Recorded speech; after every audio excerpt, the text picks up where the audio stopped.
Ya, Assalamualaikum warahmatullahi wabarakatuh.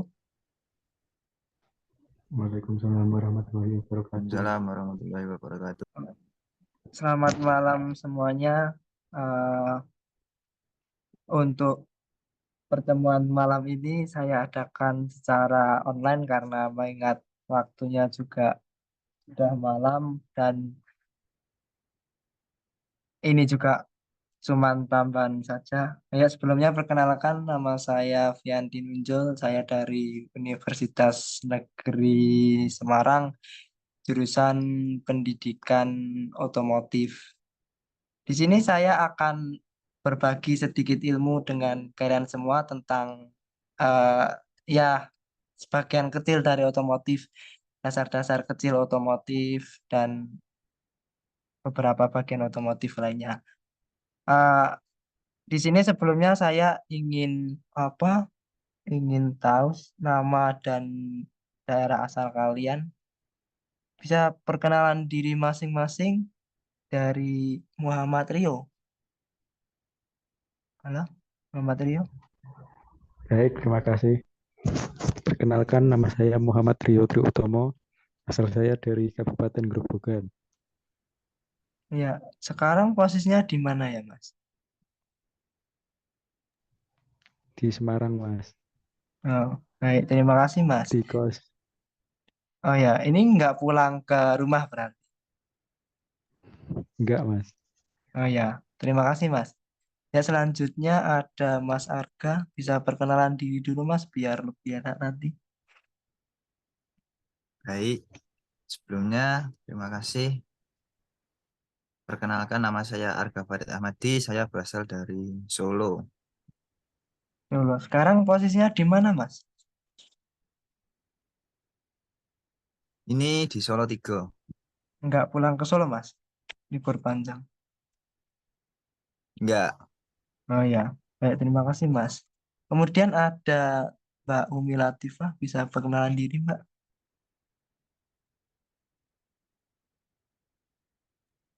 Ya, perkenalkan nama saya Latifah, saya dari Cilacap Ya, untuk sekarang di mana, Mbak? di Semarang. Iya, baik, terima kasih, Mbak. Yang terakhir ada Dwi Aditya Permana. Boleh perkenalan, Mas? Nama asalnya, Mas. Baik, perkenalkan nama saya Dwi Aditya Permana Ya, dari Kendal ya. Untuk sekarang di mana, Mas, posisinya, Mas? di ruangan. Ya, baik. Ya, ya udah. Cukup. Eh, sekarang saya akan mulai materi malam ini, yaitu tentang teknik otomotif. Ya, sebelumnya saya ingin minta waktu kalian dari keempat orang ini untuk eh, memberi kesempatan saya untuk memaparkan materi saya. Ya, kurang lebih selama 15 sampai 30 menit ke depan. Ya, buat PPT ini sendiri, saya nggak buat sendiri ya. Ini dari eh, atasan saya dan juga dari beberapa teman-teman saya. Itu. Oke, yang pertama, materi kuliah hari ini adalah teknik otomotif jurusan Teknik Mesin Universitas Negeri Semarang.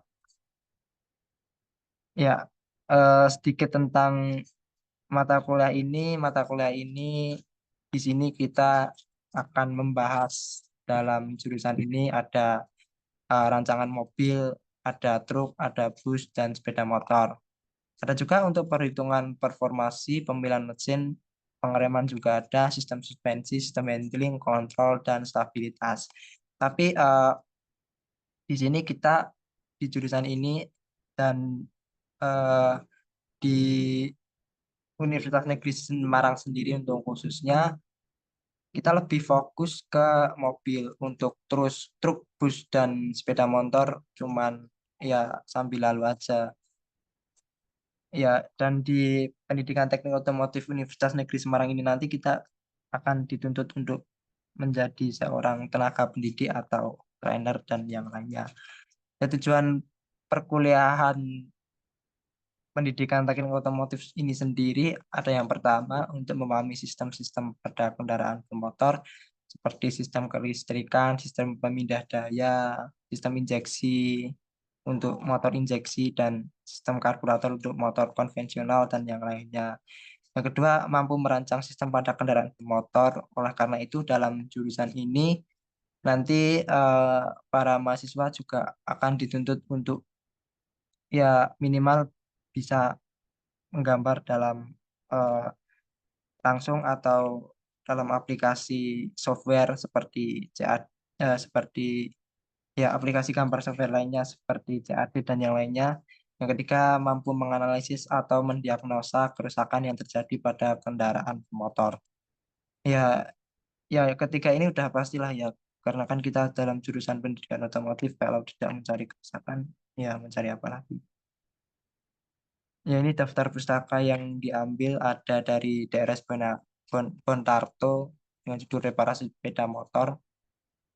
Ya, ya saya mengambil reparasi sepeda motor soalnya kan juga pada dasarnya mesin motor dan mesin mobil kan sama kan sistem kerjanya. Cuman bedanya mesin mobil lebih besar, kalau mesin motor lebih kecil gitu. Penerbit CV Aneka dari Solo, dari tempatnya Mas Arga.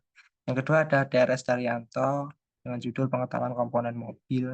Penerbit Bumi Aksara Jakarta. Yang ketiga ada Jidi Adi Sumarto dan judul Pelajaran Teknik Mobil dengan penerbit Usaha Nasional Surabaya. Yang keempat ada Sudarmonto Otomotif, penerbitnya dari Karya Remaja Bandung. Ya, kemudian di pendahuluan kali ini ada kendaraan bermotor. Pengertiannya adalah kendaraan bermotor itu sendiri adalah kendaraan yang dijalankan oleh mesin yang dikendalikan oleh manusia yang berada di atas jalan. Yang kedua, kendaraan bermotor diantaranya adalah sepeda motor, ada mobil, ada bus, traktor, bulldozer, dan mobil pengangkat. Ini yang dimaksud mobil pengangkat itu anu ya, kayak alat berat gitu.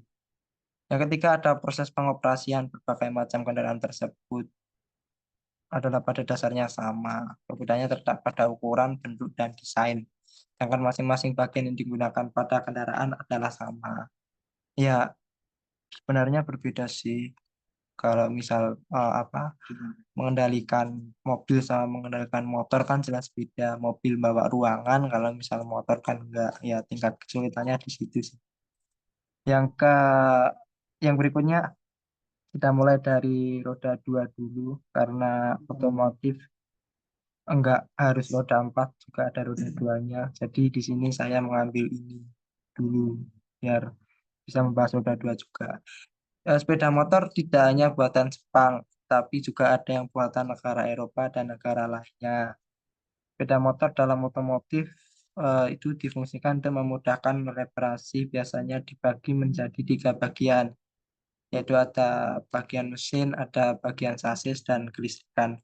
Ya, buat informasi saja nanti di jurusan ini, jurusan pendidikan teknik otomotif ini, kemungkinan di semester 3 atau semester 4 kayak kalau nggak salah, itu kita sudah dibedakan menurut keahlian masing-masing. Nanti ada pemilihan sendiri, ada yang dipisahkan untuk fokus ke performa. Performa itu bagian dari mesin, terus ada yang chassis dan pemindah daya, dan berikutnya ada bodi dan pengecatan, dan yang kemudian ada kelistrikan.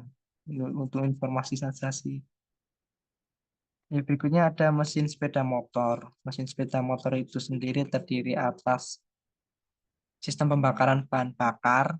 Untuk menggerakkan suatu mesin kan diperlukan bahan bakar. Nah, itu untuk lebih jelasnya dibahas di lain waktu. Ada sistem pendinginan buat yang sepeda motor.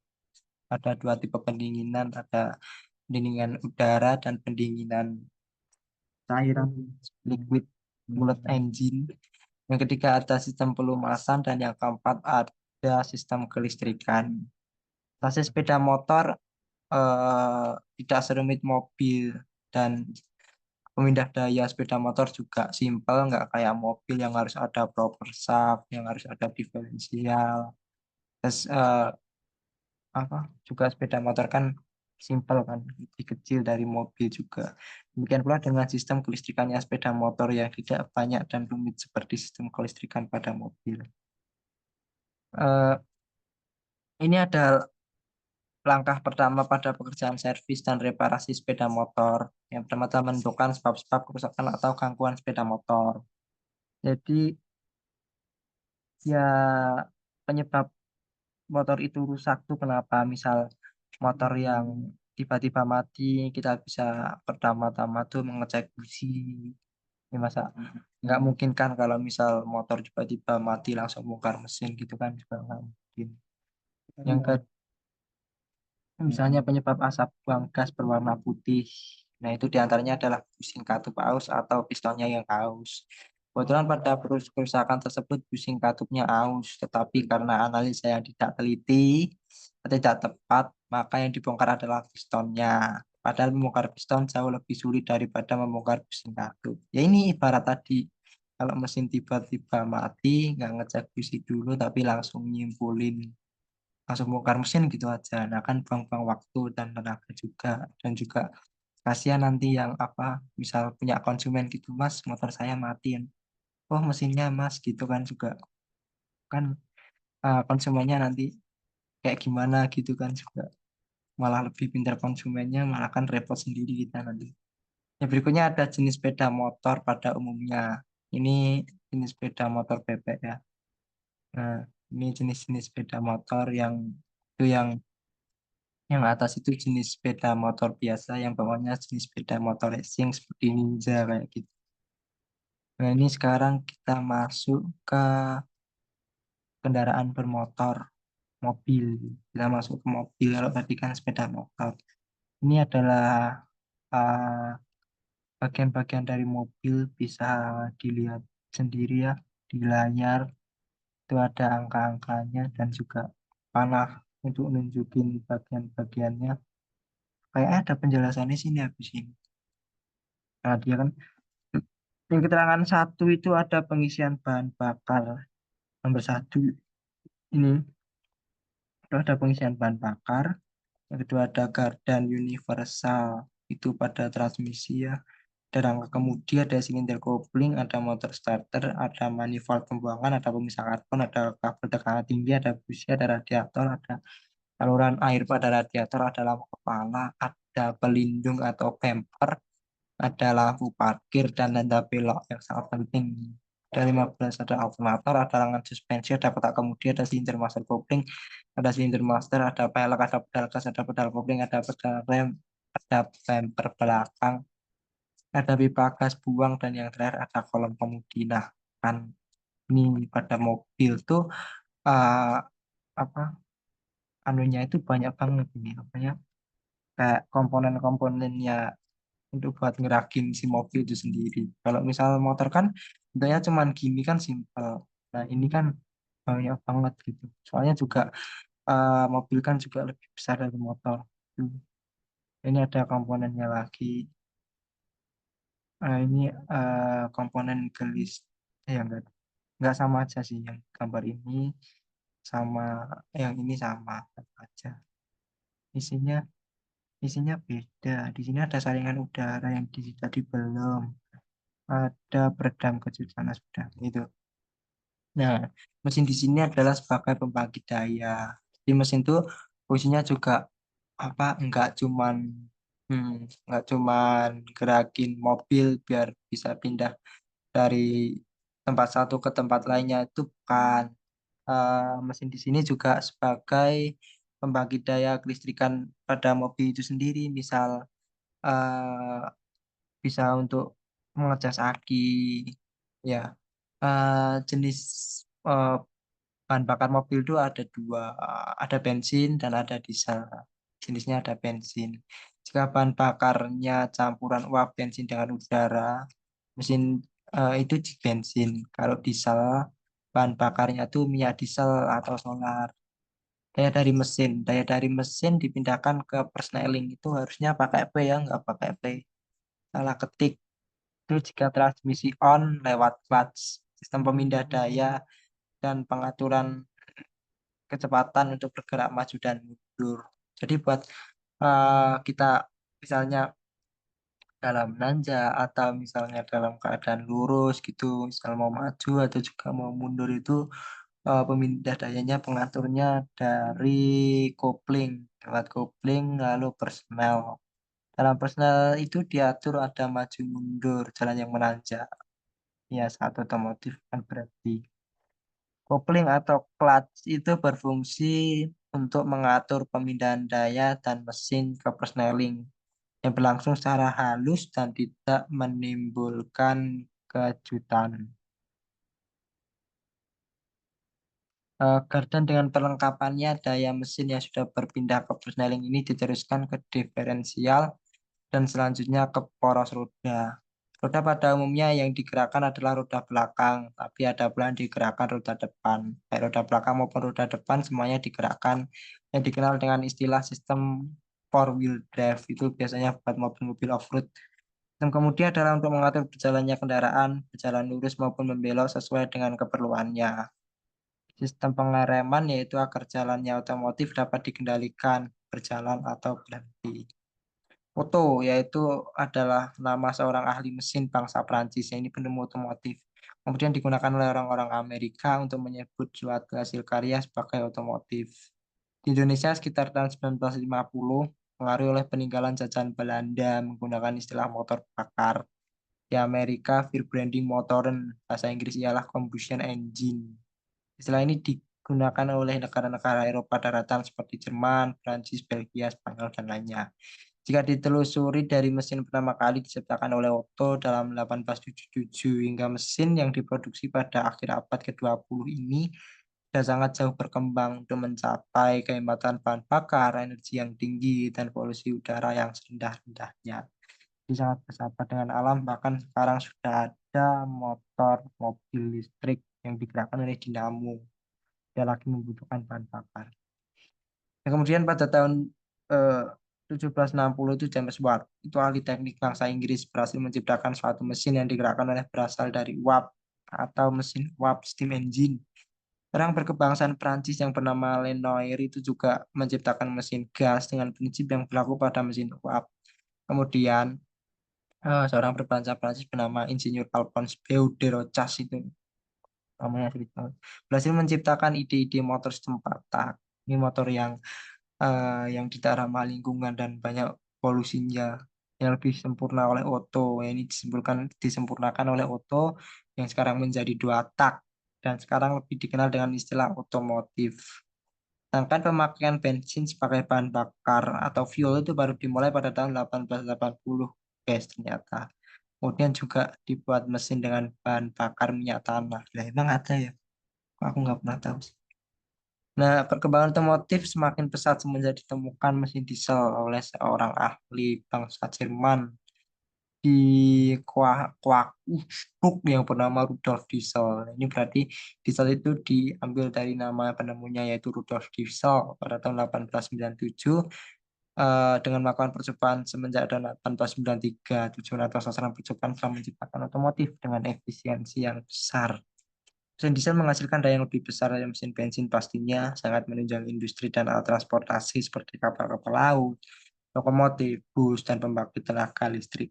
Pada tahun 1954, Dr. Felix Wankel, seorang sarjana bangsa Jerman itu berhasil menciptakan sebuah mesin yang terdiri dari rotor, bentuk segitiga sama sisi yang berputar dalam dalam rumah menjelang akhir tahun 1972, pabrik Toyo Kogyo di Jepang berhasil memproduksi mesin Wankel RX2 dan dengan 2 busi untuk mobil Mazda 110S telah mendapatkan lisensi dari pemegang patennya yaitu Dr. Felix Wankel. Ya, terima kasih. Itu sih sedikit materi yang dapat saya sampaikan kepada kalian. Ya, semoga dapat bermanfaat bagi kalian juga, menambah wawasan kalian, menambah ilmu pengetahuan kalian. Amin. Ya, untuk kurang lebihnya saya mohon maaf untuk waktu yang kalian luangkan untuk pertemuan malam ini. Saya ucapkan terima kasih. Untuk selanjutnya Silakan kalian bisa tidur atau melanjutkan main game atau yang lainnya. Waktu sepenuhnya untuk kalian. Ya, pertemuan kali ini saya tutup. Assalamualaikum warahmatullahi wabarakatuh. Waalaikumsalam. Waalaikumsalam warahmatullahi wabarakatuh.